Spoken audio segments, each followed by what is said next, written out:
So what I need to do is, if you see where my feet are right now, I have his feet trapped.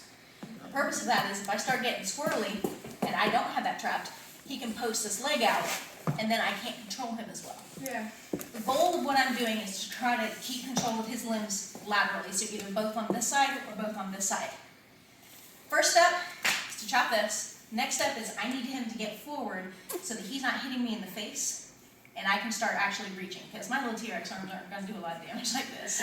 So what I'm going to do now is a massive butt. I'm throwing my hands up in the air and I'm rocking him forward. So he's landed with one on either side, so I have a choice, but depending on what the situation is when I actually do this, there could be a wall over here, there could be people, I have to know which direction I'm going to take him. I'm going to take him that way for the sake of this. So what I'm doing is shooting one arm straight up through this way, one arm on the outside, and I'm attacking this. Is this hurt or is No, it it's just protecting. I'm attacking this limb, because he's really strong. I need to be stronger and meaner, and I'm doing this. Okay. So if you look, I have control of his leg, I have control of his arm. Now what I'm going to do is another buck, and roll him.